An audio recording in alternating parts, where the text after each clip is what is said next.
All right, let's get straight into it. Sign 1. Your body remembers what your mind tries to forget. When you walk into certain rooms, does your heart start racing for no reason? Maybe you smell a specific cologne and suddenly feel sick. Your shoulders tense up when someone raises their voice, even if they're not angry at you. This is your nervous system stuck in alarm mode. Stress makes you worried about tomorrow's meeting. Trauma makes you physically react to things that remind you of yesterday's pain. Your body becomes a time machine, pulling you back to moments you'd rather leave behind. Think about it. When you're stressed, you know why you feel bad. You can point to the deadline, the argument, the bills. But trauma hits different. You feel terrible and can't explain why. Your body is responding to invisible threats that only it remembers. Scientists call this somatic memory. Your muscles, your gut, your heart rate.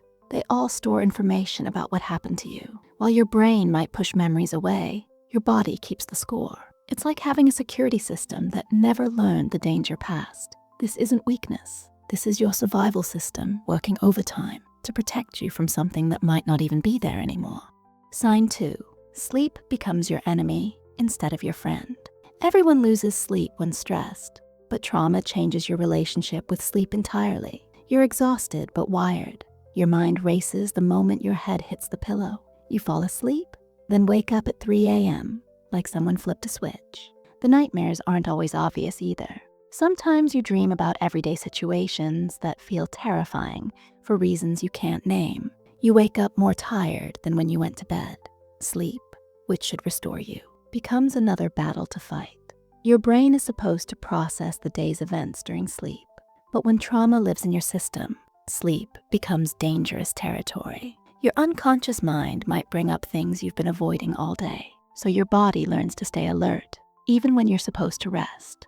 This creates a cruel cycle. Poor sleep makes everything harder to handle during the day. Then you go to bed carrying more stress, making sleep even harder. You start dreading bedtime, which should be your sanctuary. If you find yourself scrolling your phone until 2 a.m. just to avoid being alone with your thoughts, your body might be trying to tell you something important. Sign 3. Your emotions have no volume control. Stress makes you feel more than usual. Trauma breaks your emotional thermostat completely. Someone cuts you off in traffic and you're shaking with rage for hours. A friend cancels plans and you feel abandoned for days. A coworker gives mild feedback and shame floods your entire system. Your reactions don't match the situation anymore. Small things trigger massive emotional responses. You feel embarrassed by how much everything affects you, so you start shutting down or exploding with no middle ground.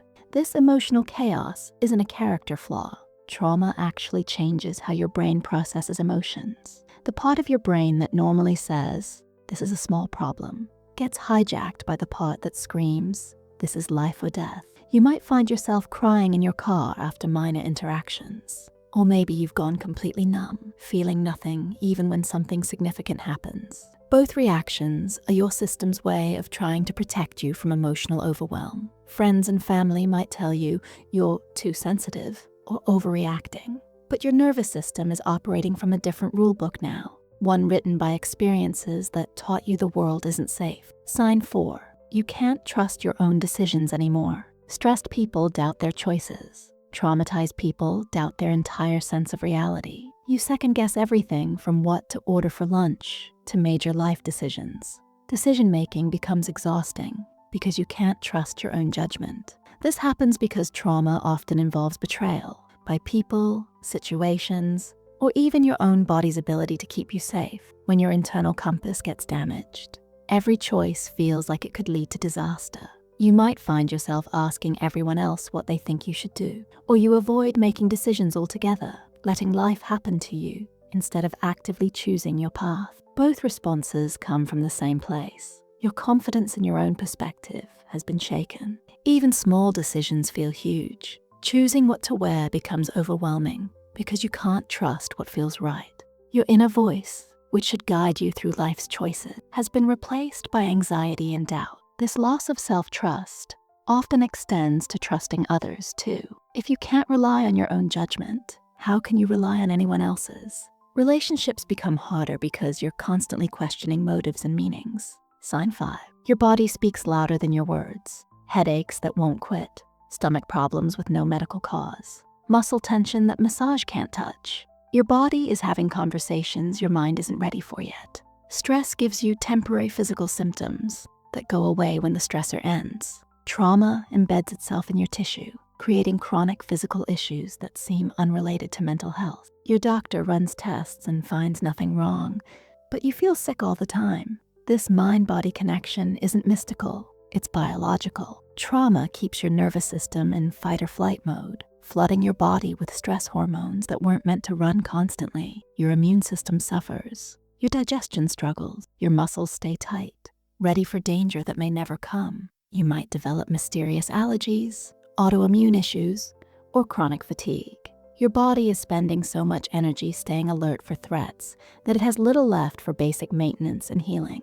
The frustrating part is that traditional medicine often treats these symptoms separately, missing the connection to your emotional experience. You end up with a collection of prescriptions instead of addressing the root cause.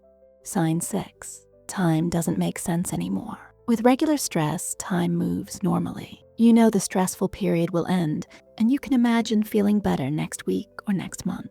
Trauma messes with your relationship to time in strange ways. The traumatic event might feel like it happened yesterday, even if it was years ago, or it might feel like it happened to someone else entirely. You lose chunks of time during your day, spacing out without realizing it. Hours pass, and you can't remember what you did with them. You might feel ancient at 25, or stuck as a teenager well into your 30s. Part of you is frozen at the age when the trauma happened, while another part of you has aged rapidly from carrying too much too soon. Planning for the future becomes impossible because you can't shake the feeling that something terrible is always about to happen.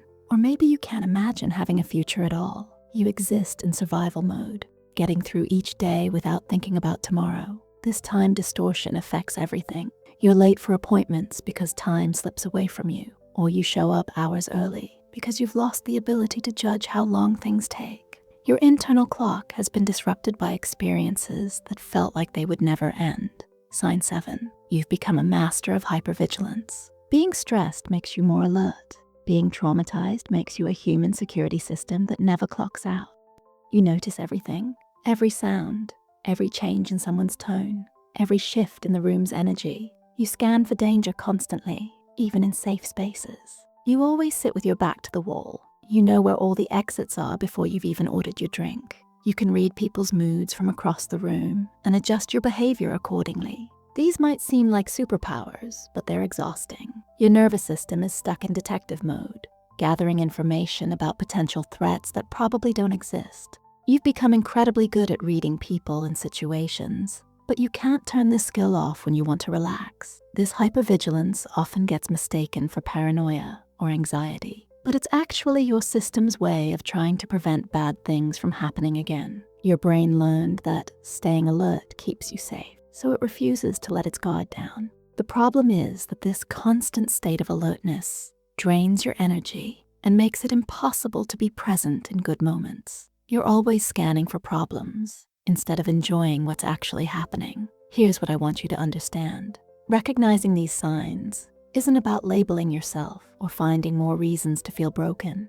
It's about finally having language for experiences that might have confused you for years. Your reactions make sense when you understand what your system has been through. You're not too sensitive, too anxious, or too much. You're a human being whose nervous system learned to protect you in the only ways it knew how. The beautiful thing about understanding trauma's impact is that it opens the door to healing. When you know what you're dealing with, you can start working with your nervous system instead of against it. Your body and mind have been carrying this burden, trying to keep you safe in a world that once felt dangerous. Now you can start the process of letting them know that while those experiences were real and valid, you have more options now. Healing isn't about forgetting what happened or pretending it didn't matter. It's about helping your system update its threat assessment and learn that safety is possible again. If you recognized yourself in these signs, please know that seeking support isn't giving up. It's growing up. It's honoring what you've survived while choosing to thrive moving forward. Before you go, I'm curious, which of these signs hit closest to home for you? Drop a comment and let me know. Sometimes sharing these experiences helps us realize we're not alone in them. And if this video helped you understand something about yourself or someone you care about, smash that like button and subscribe for more content that bridges the gap between mental health awareness and real-life application. Your support helps me create more videos that matter. Remember, you are not broken. You are not too much. You are a survivor learning how to live again, and that takes incredible courage.